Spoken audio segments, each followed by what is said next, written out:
Halo,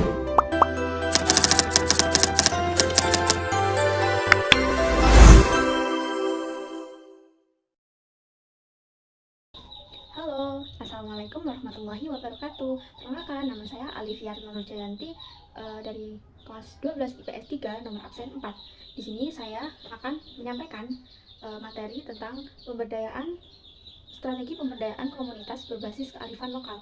Dalam materi ini saya akan membahas tentang 5 materi subbab. Yang pertama ada komunitas sosial, dan yang kedua ada kearifan lokal, yang ketiga strategi pemberdayaan komunitas, yang keempat upaya pemberdayaan komunitas, dan yang kelima adalah evaluasi pemberdayaan komunitas. Sebelum kepada pemberdayaan komunitas, kita akan mencari tahu dulu apa sih komunitas itu. Komunitas adalah kelompok sosial dari beberapa organisme yang berbagi lingkungan. Umumnya mereka memiliki keterkaitan yang sama karena mereka memiliki ikatan kuat antar anggota yang disebut perasaan komunitas atau yang biasa disebut community sentiment. Nah, pemberdayaan komunitas sendiri merupakan suatu proses pembangunan di mana masyarakat berinisiatif untuk memulai proses kegiatan sosial guna memperbaiki situasi dan kondisi diri sendiri. Pemberdayaan komunitas memiliki dimensi atau pendekatan, yaitu yang pertama, bebas memenuhi kebutuhan baik dalam bentuk pendapat, kebutuhan pendidikan, kesehatan, perbaikan lingkungan, peningkatan kualitas rumah, pangan, skamung, papan, dan sebagainya. Yang kedua, menyangkut sumber-sumber produktif, sehingga mereka memiliki kemampuan untuk memperoleh barang-barang dan jasa yang mendukung kehidupannya. Yang ketiga, berpartisipasi dalam proses pembangunan dan keputusan-keputusan yang mempengaruhi mereka. Yang selanjutnya, kekuatan pengikat komunitas. Yang pertama, memudahkan dalam berkoordinasi antar individu. Yang kedua, antar individu, mereka dapat saling memberi semangat dan motivasi dalam melakukan sesuatu. Yang ketiga, mampu meningkatkan kesejahteraan dalam jangka waktu yang panjang dan berkelanjutan. Yang keempat, mampu meningkatkan dan memperbaiki kehidupan masyarakat serta kelompok, baik di bidang ekonomi maupun di bidang sosial. Yang kelima, penggunaan sumber-sumber daya alam dan potensi yang ada lebih efektif dan efisien. Yang keenam, proses pembangunan lebih demokratis dan aspiratif karena melibatkan banyak orang dalam pembangunan tersebut. Yang C, jenis-jenis komunitas-komunitas dalam masyarakat. Ada komunitas adat seperti suku Baduy, suku Sasak, suku Dayak, suku Jawa, dan lain-lain. Terus ada komunitas lokal. Komunitas lokal ini ada di sekitar pabrik, kantor, desa, atau kota tertentu. Selanjutnya ada komunitas berdasarkan minat, seperti komunitas pencinta sepeda, pecinta kucing, pecinta anjing, dan pemerhati kelestarian hutan. Dan ada unsur-unsur komunitas. Yang pertama, seperasaan, dua, sepenanggungan, dan saling memerlukan. Setelah komunitas lokal, kita akan membahas tentang kearifan lokal. Kearifan lokal merupakan suatu kekayaan budaya lokal yang mengandung kebijakan hidup dan mengandung pegangan hidup atau way of life yang mengakomodasi kebijakan atau wisdom dan kearifan hidup. Yang B, ruang lingkup kearifan lokal. Kearifan lokal memiliki 6 dimensi, yaitu pengetahuan lokal, nilai lokal, keterampilan lokal, sumber daya alam lokal, mekanisme pengembalian keputusan, dan solidaritas kelompok. Karakteristik kearifan lokal diantaranya mencerminkan kematangan masyarakat di tingkat komunitas lokal.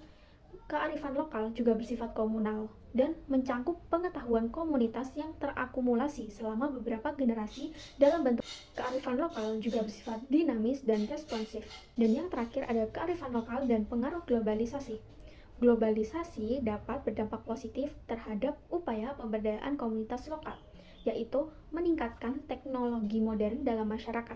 Teknologi modern dapat meningkatkan efektivitas kerja dalam upaya pemberdayaan komunitas. Adapun dampak negatif globalisasi terhadap pemberdayaan komunitas lokal, yaitu melemahkan daya saing masyarakat lokal dengan masyarakat luar negeri.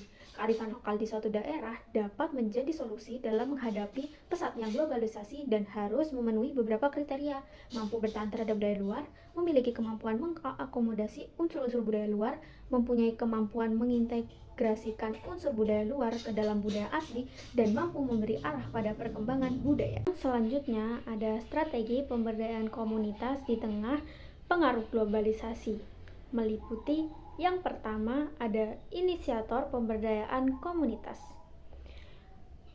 A. Pemerintah sebagai inisiator akan memberi stimulus kepada masyarakat melalui program yang dilaksanakan. Salah satunya ada Program Nasional Pemberdayaan Masyarakat Mandiri, Kredit Usaha Rakyat, Proyek Penanggulangan Kemiskinan di Perkotaan, Posyandu, dan Program Peningkatan Pendapatan Petani melalui inovasi P4MI. Yang B ada lembaga swasta. Lembaga swasta seperti perusahaan dan lembaga swadaya masyarakat berperan besar dalam pemberdayaan masyarakat. LSM memberikan sosialisasi, arahan, bimbingan, serta mewujudkan program-program pemberdayaan. Yang C, masyarakat. Kegiatan masyarakat dapat mempererat hubungan sosial masyarakat. Contoh, pemberdayaan ibu-ibu PKK melalui pelatihan ekonomi kreatif. Selanjutnya ada prinsip pemberdayaan komunitas. Terdapat 4 prinsip pemberdayaan. Yang pertama, kesetaraan. Pihak pemberdaya dan komunitas yang akan diberdayakan memiliki kedudukan setara. Pihak pemberdaya atau pendamping diposisikan secara fleksibel. Selain memiliki tugas berbagi ilmu pengetahuan, mereka mendengarkan dan mengakomodasi pendapat-pendapat masyarakat. Yang selanjutnya, yang kedua ada partisipatif. Masyarakat diberikan kebebasan memilih dan merumuskan kebutuhan dalam proses pemberdayaan dan diajak melihat kemampuannya dalam mencapai tujuan yang diinginkan.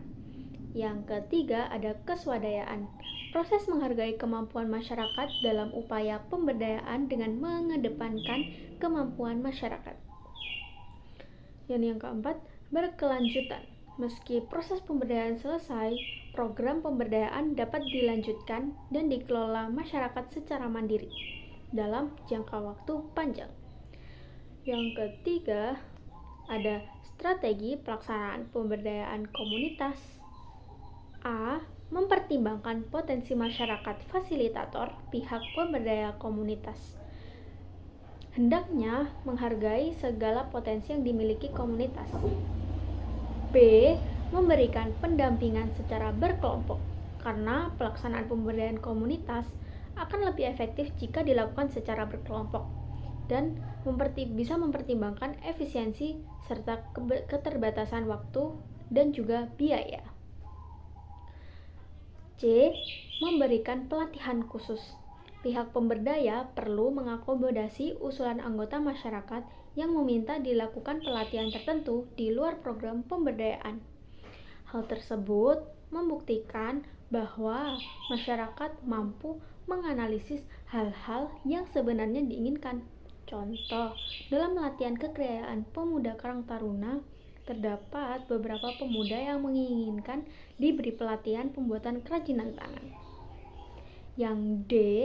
Mengangkat kearifan lokal.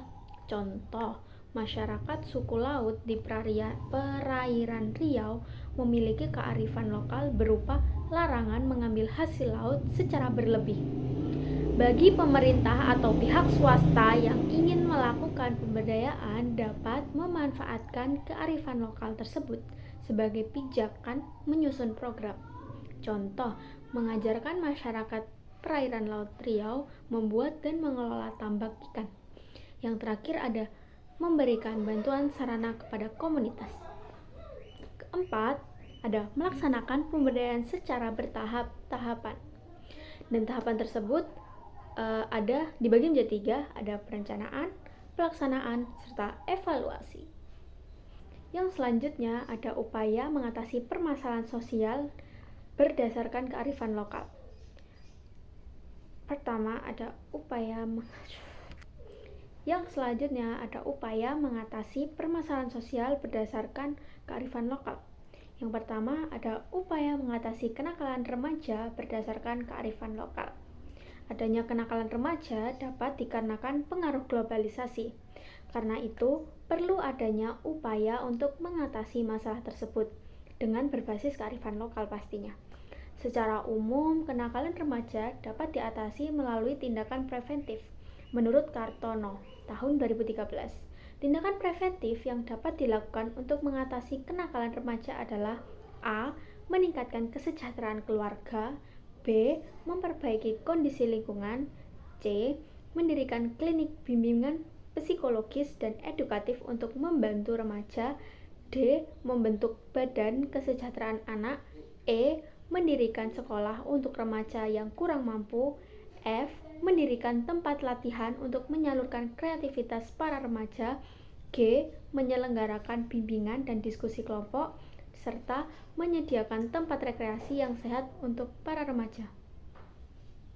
Melalui pendekatan kearifan lokal, nilai-nilai kearifan lokal sudah seharusnya dipupuk sejak dini untuk membentuk kepribadian dan identitas diri generasi muda.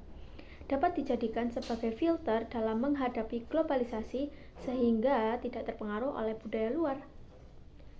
Dengan cara memaksimalkan peran pendidikan berfungsi sebagai wadah untuk mengembangkan potensi dan membentuk karakter sesuai dengan nilai-nilai dan norma bangsa Indonesia. Dengan demikian, setiap daerah yang memiliki kearifan lokal dapat tetap lestari dan terjaga. Selanjutnya yaitu mengatasi perubahan kehidupan sosial masyarakat berdasarkan kearifan lokal. Bagi masyarakat yang tidak siap menerima perubahan tersebut, maka akan mundur dari pergaulan, merasa frustasi, dan dapat menimbulkan perilaku menyimpang. Cara mengatasi hal tersebut adalah dengan memberdayakan komunitas yang berlandaskan kearifan lokal. Mengatasi permasalahan sosial dengan kearifan lokal berarti menggunakan pendekatan kekeluargaan, musyawarah, nilai dan norma yang berlaku di masyarakat setempat. Untuk mengatasi permasalahan tersebut dapat dengan memberdayakan kelompok-kelompok kecil yang saling berinteraksi dan bersosialisasi. Contoh, kelompok pembinaan, kelompok keluarga PNMP Mandiri, Karang Taruna, dan lain-lain. Untuk upaya mengatasi perubahan kondisi lingkungan berdasarkan kearifan lokal, yaitu kebutuhan manusia akan terus terpenuhi dan tercukupi bila lingkungan dikelola secara baik, salah satunya dengan pembangunan berkelanjutan. Pembangunan di segala bidang dengan tetap memperhatikan kualitas dan fungsi dari alam. Bentuk kepedulian kelompok masyarakat terhadap lingkungan. Masyarakat di Bali yang mempertahankan sistem pertanian subak dan masyarakat di Tasikmalaya atau Kampung Naga. Sistem subak di Bali merupakan sistem pengolahan irigasi pertanian yang berasal dari Bali. Dengan mampu meningkatkan produktivitas pertanian, menjaga ketersediaan air, mengurangi hama, dan sebagainya. Dan ada juga Kampung Naga.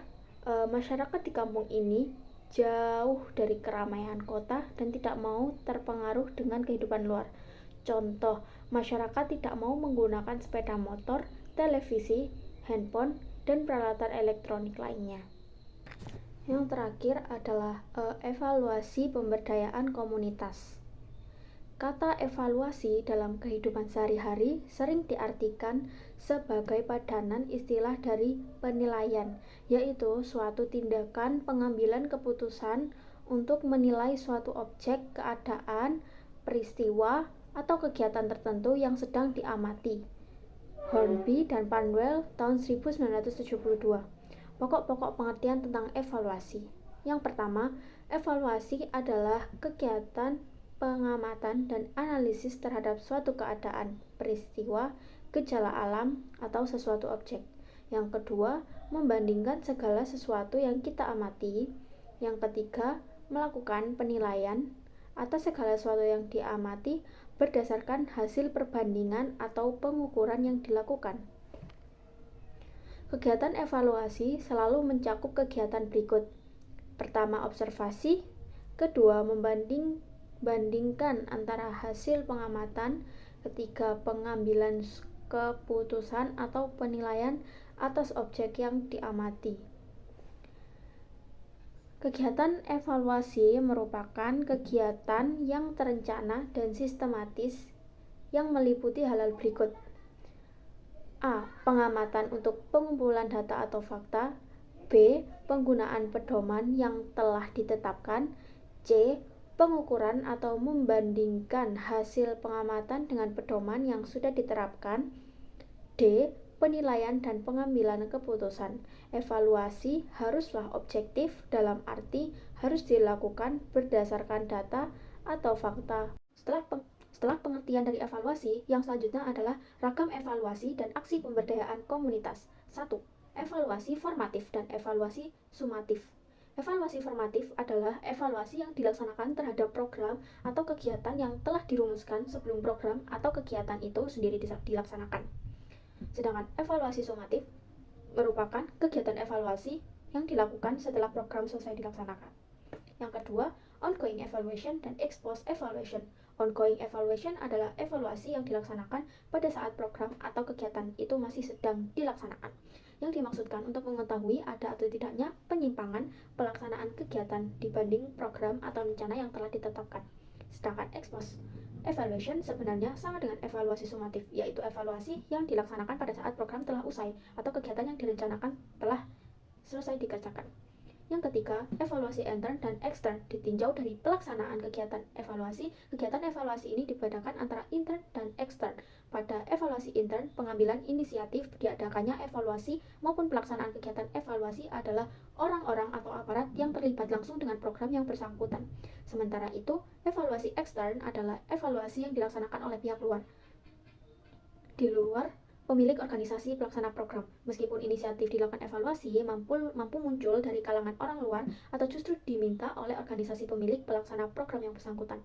Yang keempat, evaluasi teknis dan ekonomi. Dilihat dari aspek kegiatan yang dievaluasi, dikenal adanya evaluasi teknis atau fisik. Evaluasi teknis adalah evaluasi. Setelah ragam evaluasi, selanjutnya ada kegunaan evaluasi pemberdayaan komunitas. Yang pertama, kegunaan operasional. Dengan evaluasi, kita mampu mengetahui cara yang tepat untuk mencapai tujuan yang dikehendaki dan sekaligus mampu mengidentifikasi faktor-faktor kritis atau critical factors, sangat menentukan keberhasilan kegiatan yang dilakukan. Melalui evaluasi, mampu kita lakukan perubahan-perubahan, modifikasi, dan supervise terhadap kegiatan yang dilaksanakan. Melalui evaluasi, akan mampu dikembangkan tujuan-tujuan serta analisis informasi yang bermanfaat bagi pelaporan kegiatan. Yang kedua, setelah adanya kegunaan operasional, terdapat kegunaan analitis bagi pengembangan program untuk mengembangkan dan mempertajam tujuan program dan perumusannya, untuk menguji asumsi-asumsi yang digunakan dan untuk lebih menegaskan lagi secara eksplisit. Selanjutnya, untuk membantu dalam mengkaji ulang proses pencapaian demi tercapainya tujuan akhir yang dikehendaki. Yang ketiga, kegunaan kebijakan. Berdasarkan hasil evaluasi, mampu dirumuskan kembali strategi pembangunan, pendekatan yang digunakan, serta asumsi-asumsi dan hipotesis yang akan diuji. Lalu, untuk menggali dan meningkatkan kemampuan pengetahuan tentang hubungan antar kegiatan pembangunan yang sangat bermanfaat bagi peningkatan efektivitas dan efisiensi kegiatan di masa-masa mendatang. Yang selanjutnya, setelah adanya kegunaan evaluasi, terdapat landasan evaluasi pemberdayaan komunitas. Evaluasi dilakukan untuk mengetahui sesuatu, untuk menjunjung tinggi nilai-nilai kebenaran, serta bersifat objektif. Setelah kita memahami tentang pengertian evaluasi, ragam evaluasi, kegunaan evaluasi, serta landasan evaluasi, setelah ini kita akan memahami lebih lanjut tentang beberapa metode atau sesuatu yang berhubungan dengan evaluasi aksi pemberdayaan komunitas, seperti prinsip-prinsip evaluasi aksi pemberdayaan komunitas.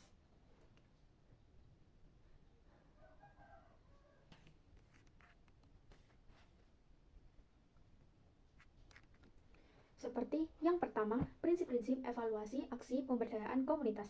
Setiap evaluasi harus memenuhi persyaratan berikut, yaitu objektif, menggunakan pedoman tertentu yang telah dilakukan, menggunakan metode pengumpulan data yang tepat, menggunakan alat ukur yang tepat atau valid atau sahih, dan mampu dipercaya, teliti, dan reliable.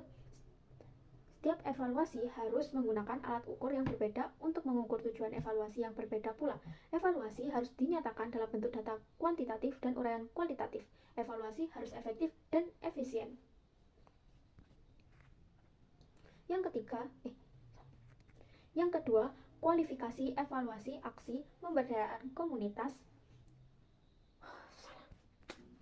Yang kedua ada kualifikasi evaluasi aksi pemberdayaan komunitas. Untuk memperoleh hasil evaluasi yang baik, setiap evaluasi harus dilaksanakan agar memenuhi persyaratan berikut ini. Yang pertama, memiliki tujuan jelas dan spesifik. Yang kedua, menggunakan instrumen yang tepat dan teliti. Yang ketiga, memberikan gambaran jelas tentang perubahan perilaku penerima manfaat. Yang keempat, evaluasi harus praktis, dan yang terakhir adalah objektif. Yang ketiga, pendekatan dalam pelaksanaan evaluasi aksi pemberdayaan komunitas. Pemberdayaan komunitas memiliki pendekatan-pendekatan di antara lain A. Pendekatan kebutuhan, artinya harus sesuai dengan kebutuhan masyarakat penerima manfaat. B. Pendekatan informasi kunci atau key informant. Pengumpulan data dibatasi pada informan kunci yang biasanya terdiri dari tokoh-tokoh masyarakat setempat yang menguasai tentang kebutuhan dan hal-hal yang dirasakan oleh masyarakat penerima manfaat. Yang ketiga, pendekatan forum masyarakat. Yang keempat, pendekatan indikator dengan membatasi pada sejumlah indikator yang strategis. Dan yang terakhir, survei dan sensus. Yang keempat ada pendekatan sistem dalam evaluasi pemberdayaan komunitas. Kegiatan pemberdayaan mampu dirangkum sebagai suatu sistem pendidikan yang terdiri atas A.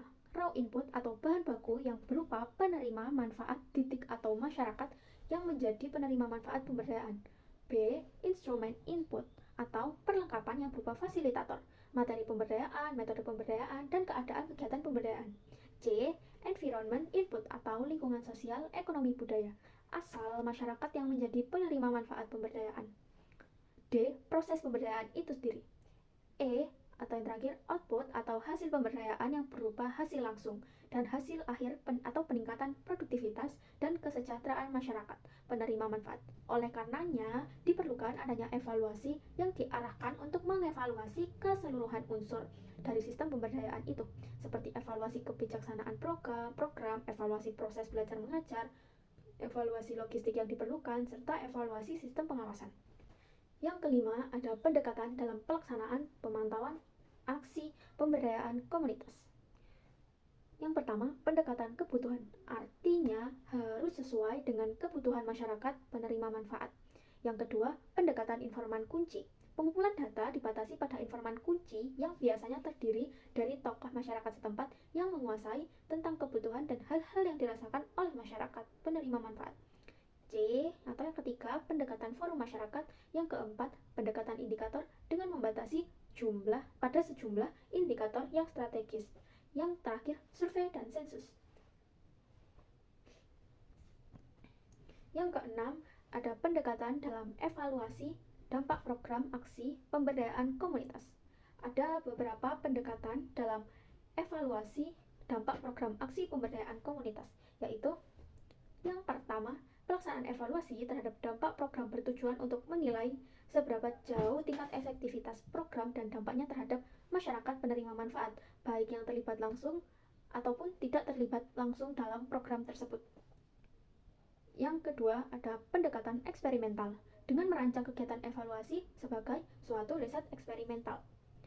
Yang ketiga, pendekatan yang berorientasi pada tujuan, goal orientation approach, dilakukan dalam evaluasi keberhasilan atau ketercapaian tujuan kegiatan yang memfokuskan kepada indikator ketercapaian tujuan yang telah ditetapkan. Yang keempat, pendekatan yang berfokus pada keputusan, ditujukan untuk pengelola program bagi pengambilan keputusan yang terkait dengan keberlanjutan program. Yang kelima, pendekatan yang berorientasi pada pemakai, the user focused approach, mengutamakan pada penilaian tentang seberapa jauh tingkat korbanan atau kemanfaatan program bagi penerima manfaat, baik dilihat dengan proses maupun dampak kegiatannya. F. Pendekatan yang responsif, sangat unik karena evaluator harus mendengar informasi dari semua pemangku kepentingan untuk kemudian melakukan analisis serta sintesis melalui beragam sudut pandang yang dilatar belakangi beragam kepentingan. G. Pendekatan pendekatan yang bebas tujuan. Pendekatan ini memberikan kebebasan untuk merumuskan tujuan dan metode evaluasinya. Yang terakhir, model-model evaluasi pemberdayaan komunitas. Dalam hubungan ini termampu beragam model, yaitu pertama, model fisik, yaitu menggambarkan entitas dalam bentuk 3 dimensi. Yang kedua, model naratif, yaitu menggambarkan entitas dalam bentuk lisan atau tulisan. Yang ketiga, model grafik dengan menggambarkan entitas. Yang ketiga, model grafik dengan menggambarkan entitas dalam bentuk garis dan simbol. Yang keempat, model matematik, yaitu menggambarkan entitas dengan menggunakan rumus-rumus persamaan tentang keterkaitan variabel. Yang kelima, model deskriptif. Model ini menggambarkan situasi sebuah sistem tanpa rekomendasi dan peramalan. 6. Model prediktif. Model ini menunjukkan apa yang akan terjadi bila sesuatu terjadi. Yang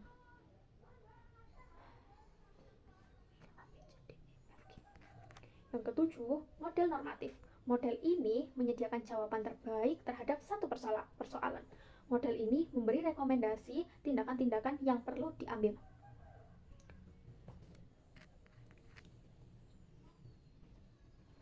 Kedelapan, model ikonik adalah model yang menirukan sistem aslinya, tetapi dalam suatu skala tertentu saja.